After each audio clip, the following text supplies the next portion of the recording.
ఈరోజు నంద్యాల డైరీలో 3 డైరెక్టర్ పోస్టులకు ఎలక్షన్ నోటిఫికేషన్ ఇవ్వడం జరిగింది. ఈరోజు నామినేషన్ వేయడానికి కూడా ఈరోజు టైం ఇవ్వడం జరిగింది. కానీ తెలుగుదేశం నాయకులు వచ్చి గేటు ముందర అల్లరి చేయడం, ఏదో అఖిలప్రియ చెప్పింది మేము ఖచ్చితంగా నామినేషన్ అడ్డుకుంటామని మాట్లాడడం చాలా దురదృష్టకరం. దాంతో పాటు ఆడ వచ్చి ధర్నా చేసే వాళ్ళందరూ కూడా పాల ఉత్పత్తిదారులు, పాలు పోసే రైతులైతే పర్వాలేదు, కానీ బయట నుంచి తెలుగుదేశం నాయకులను, వాళ్ళ కార్యకర్తలను, వాళ్ళను ఇంకొకరిని రౌడిజం చేయాలనే ఉద్దేశంతోనే వచ్చి గేటు దగ్గరకు వచ్చి బెదిరించి ఎవరిని నామినేషన్ వేయనీయమని చెప్పడం వరకు ఇది మాత్రం చాలా దురదృష్టకరం. ఇట్లయితే మాత్రం ప్రజాస్వామ్యంలో ఇట్లా ఎలక్షన్లకు ఉండే విలువ లేకుండా పోయే పరిస్థితి ఉంటుంది. కాబట్టి ముందు కూడా ఇటువంటి పరిస్థితులు పునరావృతం కాకుండా చూడాల్సిన బాధ్యత పోలీసుల మీద ఉంది. పోలీసులు ఆడ పరిస్థితి చూసిన తర్వాతనే ఈరోజు ఎలక్షన్ పోస్ట్పోన్ చేయడం జరిగింది. ఈసారి కూడా డేట్ ఇచ్చినా కూడా ఇటువంటి పరిస్థితులు అయితే మందిని ఎవరైతే పాల ఉత్పత్తిదారులు కాకుండా బయట ఎవరిని వచ్చినా కూడా అక్కడికి డైరీ దగ్గర రాకుండా చేసి మొత్తం పీస్ఫుల్ గా ఎలక్షన్ జరగడానికి సహకరించాలని మొత్తం పోలీసు వాళ్ళందరినీ కూడా కోరడం జరుగుతుంది.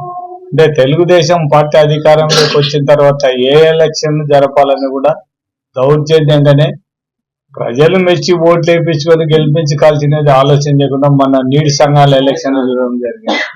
మొత్తం ఊర్లలో అందరినీ బెదిరించి మొత్తం ఇనానిమస్ గా ఒకవేళ నామినేషన్ వేయాలనుకున్నా కూడా పోలీసు వాళ్ళ ద్వారా బెదిరించి కూడా నామినేషన్ వేయకుండా చేయడం జరిగింది. ఈ పద్ధతి మంచిది కాదు. ప్రజాస్వామ్యంలో అధికారం కలకాలం ఎవరి దగ్గర ఉండేదనే విషయం వాళ్ళందరూ కూడా ప్రతి ఒక్కరం రాజకీయ నాయకులు మేమనే కాదు వాళ్ళనే కాదు అందరం కూడా మనం గ్రహించాల్సింది ఒకటే, ఎవరికి అధికారం ఎవరికి శాశ్వతం కాదు. మనం ప్రజలకు చేసే మంచి పనులైతే ప్రజలు మనల్ని చూసి నేర్చుకునే విధంగా మనం ఉండాల్సిందే తప్ప మనం ఏదో మేము అధికారంలో ఉన్నాం మా ఇష్టం వచ్చేది చేస్తామని చెప్తే మాత్రం ఖచ్చితంగా ప్రజలు మనకు కనువిప్పు కలిగే విధంగా చేస్తారు. కాబట్టి ప్రజాస్వామ్య పద్ధతులు అన్ని కూడా ప్రజాస్వామ్య పద్ధతి జరగాలని కోరుకోవడం జరుగుతుంది. ఈరోజు ఎన్నికలు ఆపమని చెప్పేసి వేసిన వాళ్ళు ఇక్కడ ఎండి గారు నిర్ణయం తీసుకున్న తర్వాత ఇక్కడ police requisition on police request, ఇది ఎన్నికలు వాయిదా ఏమని చెప్పేసి వాళ్ళు రిక్వెస్ట్ లెటర్ ఇచ్చిన తర్వాత ఎండి గారు అనౌన్స్ చేసిన తర్వాత they withdrawn the petition at high court. ఇదంతా కూడా రికార్డెడ్. ఇప్పుడే మనమేమి నేను చెప్పేది కూడా ఇది కాదు. రేపు మీరు కనుక్కోండి, రేపు మీరు కూడా హైకోర్టులో జరిగిన విషయాలను కూడా ఈరోజు నేను చెప్పినట్టు కూడా కనుక్కోండి. ఇప్పుడు కోర్ట్స్ కాదు అన్ని విషయాలను కూడా ప్రతి ఒక్క డైరెక్టర్ ఇంటి దగ్గర కూడా పోలీసు వాళ్ళు విపరీతంగా హరాస్మెంట్ చేశారంటే వాళ్ళ ఇళ్ళ దగ్గర కూడా ఎవరు పోవద్దని కూడా హైకోర్టు డైరెక్షన్ ఇచ్చింది. దీనికి ఇప్పుడు ఈరోజు నామినేషన్లు ఉన్నాయని చెప్పేసి కలెక్టరేట్కు డీసీఓకు అందరికి కూడా మనము ఈ డైరీ తరపు నుంచి వాళ్ళు పంపిస్తే రిక్విజేషన్ పంపిస్తే వాళ్ళు నోటిఫై చేశారు. ఇది నోటిఫైడ్ బై గవర్నమెంట్. వాళ్ళు ఎలక్షన్ జరగాలి కదా, మరి ఎలక్షన్ జరపాల్సిన బాధ్యత గవర్నమెంట్ మీద, పోలీసుల మీద, అందరి మీద ఉంది కదా. మరి వాళ్ళే జవాబు చెప్పాల్సిన బాధ్యత ఉంది. ఈరోజు నామినేషన్ వేస్తే ఎలక్షన్ మళ్ళీ ఉండింది. కానీ ఈరోజు నామినేషన్ ప్రక్రియనే ఆపేదానికి కొంతమంది ఈరోజు వచ్చేసి ఆలగడ్డ నుంచి వాళ్ళందరూ కూడా గేట్ల దగ్గర వచ్చేసి నామినేషన్ మేము వేయనీయము అని చెప్పినారని చెప్పేసి మీరు పత్రికా విలేకరులు మీ సమక్షంలో పోలీసుల సమక్షంలోనే అంతమంది వచ్చి వాళ్ళు చేస్తూ ఉంటే పోలీసులు కూడా చాలా 2 రోజుల నుంచి కూడా చాలా పెద్ద ఎత్తున అక్కడ బందోబస్తు అన్ని కూడా పెట్టేసి అంత బందోబస్తు ఉండి కూడా ఈరోజు వాళ్ళు చేయగలిగింది ఏంటంటే ఏం చేయలేదు. పోలీసు వాళ్ళు పోయే ఈరోజు ఎన్నికలను వాయిదా కోరారు. అదే కారణం అనేది పోలీసులే చెప్పాలా ఎందుకు వాయిదా కోరినారనేది. మరి ఎన్నికలు ఇక్కడ దగ్గర ఒక 2 నెలల నుంచి 3 నెలల నుంచి నంద్యాల పాల ఉత్పత్తిదారుల సహకార సంఘంలో ఇక్కడ జరుగుతున్నటువంటి ప్రతి విషయం కూడా పోలీసులకు తెలుసు. దీన్ని బట్టి ఎక్కువ బందోబస్తు పెట్టుకొని ఆ ఏరియాకి ముందుగానే రాకుండా బారికేడ్లు పెట్టుకొని అన్ని కూడా చేయొచ్చు వాళ్ళు ఎలక్షన్ చేయాలంటే. ఇప్పుడు మేము వచ్చాము, మా అభ్యర్థులను మేము వేయాలని కూడా మేము కూడా వచ్చాము. ఇక్కడ పానెం నుంచి భూపాలరెడ్డి గారు వచ్చారు, బనగానపల్లి నుంచి రామరెడ్డి గారు వచ్చారు, ఇక్కడ నుంచి నేను వచ్చాను, అందరం వచ్చాము. మా తరపు నుంచి డైరెక్ట్గా వేయాలని మేమంతా కూడా ఇక్కడ వచ్చేసి ఒక చోట మేమందరూ కూడా ఒక నంద్యాల టౌన్లో ఉండి ఇక్కడ నుంచి మా డైరెక్టర్లు పంపించాలని అక్కడికి పంపించి నామినేషన్ వేయాలని అనుకున్నాం. కానీ దాన్ని కూడా అడ్డుకున్నారన్నారు. ఇప్పుడే మీ విలేకరే ఒక ఆయన అడుగుతూ ఉన్నాడు, బీరవల్ నుంచి ఒక ఆమె వచ్చేసి ఆమె నామినేషన్ వేస్తామంటే ఆమె తెలుగుదేశం అని. అంటే ఇక్కడ తెలుగుదేశం లేదు, కాంగ్రెస్ లేదు, ఇంకొకటి లేదు, వైఎస్ఆర్ కాంగ్రెస్ లేదు. అంటే వాళ్ళు చెప్పింది జరగాలని చెప్పేసి ఈరోజు జరుపుతున్నారు అనేది అర్థమవుతుంది. అంటే ఇది ఏంటి, ఎక్కడ పోతున్నది, ఎక్కడ దారి తీస్తున్నది అనేది గవర్నమెంట్ కూడా ఈరోజు ఆలోచన చేయాల్సిన పరిస్థితి ఉంది. ప్రభుత్వం ఎందుకంటే ప్రభుత్వం ప్రజాస్వామ్యంలో ఎన్నికలు అనేది జరగాల. ఎన్నికల షెడ్యూల్ దీంట్లో హైకోర్టు కూడా ఇన్వాల్వ్ అయి ఉంది. హైకోర్టులో కూడా వేశాం. హైకోర్టు కూడా ఒక డైరెక్షన్ ఇచ్చింది ఈ ఎన్నికలు జరుపుకోవచ్చు అని. ఈరోజు హైకోర్టులో కూడా ఈరోజు వాళ్ళు ఈ ఎన్నికలు ఆపమని చెప్పేసి కూడా ఈరోజు పిటిషన్ ఉండేది. ఆ పిటిషన్ ఇక్కడ ఎన్నికలు ఎప్పుడైతే ఎండీ గారు రద్దు చేశారో, ఎప్పుడైతే ఎండీ గారు పోస్ట్పోన్ చేశారో అక్కడ హైకోర్టులో కూడా ఈరోజు ఆ పిటిషన్ కూడా వాళ్ళు వెనక్కు తీసుకొని దాని నుంచి విత్డ్రా చేసుకున్నారు. ఈరోజు అంటే ఒక ఏదో చేయాలనుకుంటున్నారు కానీ ఏం జరగదు. న్యాయంగా ఎట్లా జరగాలో అట్లా జరుగుతుంది న్యాయబద్ధంగా. ఈరోజు రేపు హైకోర్టుకి మేము కూడా హైకోర్టు దృష్టికి తీసుకెళ్తాము. ఇవన్నీ కూడా ఇప్పుడు ఇంత దారుణంగా ఇట్లా జరుగుతూ ఉంటే రేపు జరగదు. రేపు హైకోర్టే ఆశ్రయిస్తాం. మేము కూడా హైకోర్టు నుంచి డైరెక్షన్ ఇప్పించి పెద్ద ఎత్తున పోలీసు ప్రొటెక్షన్ పెట్టేసి ఎన్నికలు జరగమని చెప్పేసి కూడా కోరుతాం. కానీ మేమంతా కూడా కోరేది ఏంటంటే ఇప్పుడు భూపారెడ్డి గారు చెప్పినట్టు, మా అధ్యక్షుడు చెప్పినట్టుగా ఖచ్చితంగా ఇక్కడ ఏదైనా సార్ ప్రజాస్వామ్యబద్ధంగా ఏం జరగాలని జరుగుతుంటే అన్నీ బాగుంటాయి. కానీ ఏదో ఈరోజు బలం ఉంది కదా అని చెప్పి చేయడం అనేది మంచి పద్ధతి కాదని చెప్పి మా ఇక్కడ ఒకటి క్లారిటీ. ఇక్కడ వాళ్ళు ఒక 26 సంవత్సరాల నుంచి అక్కడ భూమా నారాయణ రెడ్డి గారు అక్కడ చైర్మన్గా ఉన్నారు. అక్కడ జరిగినాయి. అక్కడ జరిగినటువంటి అవకతవకల్లో 1,30,00,000 రూపాయలు ఆళ్ళగడ్డ నుంచి జగత్ విఖ్యాత్ రెడ్డి అనే అబ్బాయి ఒక లోన్ తీసుకోవడం జరిగింది. దాంట్లో ఆ లోన్ దీంట్లో కూడా వాళ్ళే సంతకాలు పెట్టేసి వాళ్ళే తీసుకున్నారు. దాంట్లో ఆ లోన్ కట్టనందుకు అక్కడ అతను డిస్క్వాలిఫై అయినాడు. కాబట్టి ఎన్నికలు జరగకూడదంటే ఎట్లా చెప్పు? నువ్వు ఒక సంస్థకు నువ్వు 1,30,00,000 రూపాయలు అప్పుండి ఆ అప్పును నువ్వు కట్టకుండా ఈరోజు నువ్వు దాన్ని నేను వచ్చి పోటీ చేస్తాను అంటే నువ్వు డిస్క్వాలిఫై అయిపోయినావు. డిస్క్వాలిఫై అయిన దానికి ఇది ఏంటంటే ఒక మమ్మల్ని డిస్క్వాలిఫై చేస్తారా అని. నువ్వు అప్పున్న తర్వాత ఎవరైనా సరే సామాన్య మానవుడైనా ఒకటే, అది ఎవరైనా సరే, ఆ ఎల్ఐ అయినా ఒకటే, పుల్లయ్య అయినా ఒకటే, ఎవరైనా ఒకటే, చట్టం తన పని తను చేసుకొని పోతుంది. అది దానికి ఈరోజు ఆ డబ్బు కట్టనందువల్ల అది డిస్క్వాలిఫై. దీంట్లో ఇంకొకటి కూడా క్లియర్గా ఉంది. ఇదే పాల కేంద్రం లోపల మనం ఏదైనా ఒక ప్రెసిడెంట్ కానీ ఒక ఇది కావాలంటే పాల ఉత్పత్తిదారుల సంఘంలో మనం పాల వ్యాపారం చేయకూడదు. అదే వ్యాపారం చేయకూడదు. చేస్తూ దాంట్లోకి మనం పోకూడదు. అదే వ్యాపారం మనం చేయాలనుకున్నప్పుడు దాంట్లో ఎలిజిబిలిటీ లేదు. అది కూడా లేదు. అంటే వాళ్ళు జగత్ విఖ్యాత్ రెడ్డి గారు ఆ రోజు జగత్ డైరీ అని పెట్టేసి డైరీ కోసమే వాళ్ళు అక్కడ నుంచి డబ్బులు తీసుకున్నారు. అంటే పాల వ్యాపారం చేశారు. అంటే అట్లా పాల వ్యాపారం చేస్తూ డిస్క్వాలిఫై అయినారు.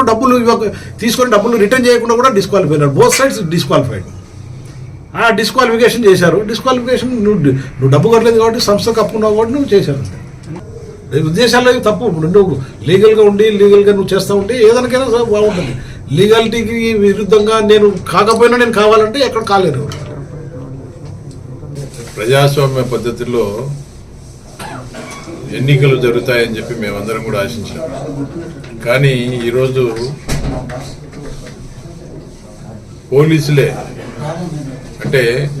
పోలీసులే మేము ఇక్కడ శాంతి భద్రతల సమస్య ఉంది, మేము కంట్రోల్ చేయలేము అని చెప్పేసి వాళ్ళే ఎలక్షన్ ఆఫీసర్ గారికి రిక్వెస్ట్ లెటర్ ఇవ్వడంతో ఈరోజు ఈ యొక్క నంద్యాల పాల కేంద్రానికి సంబంధించి ఎలక్షన్ కూడా పోస్ట్పోన్ చేయడం జరిగింది. ఇది పార్టీలకు, వైసీపీకి కానీ, టీడీపీకి కానీ, కాంగ్రెస్ పార్టీకి సంబంధించినది కాదు. ఇది ఒక మ్యాక్స్ చట్టంలోని ఒక కోఆపరేటివ్ సొసైటీ. దీంట్లో అన్ని పార్టీల వాళ్ళు ఉంటారు, అన్ని వర్గాల వాళ్ళు ఉంటారు.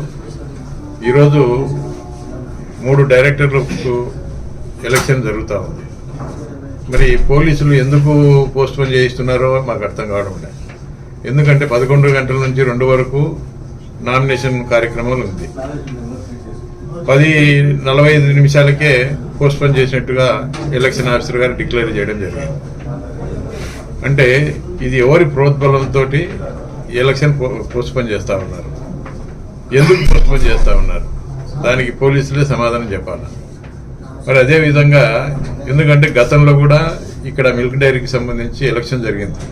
అప్పుడు జగన్మోహన్ రెడ్డి గారు ముఖ్యమంత్రిగా ఉన్నప్పుడు కూడా ఇదే నంద్యాల మిల్క్ డైరీకి కూడా ఎలక్షన్ జరిగింది. మరి అప్పుడు ఎలక్షన్ జరిగినా కూడా ఎక్కడ కూడా చిన్న గొడవ కూడా లేకుండా ప్రశాంతమైన వాతావరణంలో ఎలక్షన్ జరిగింది.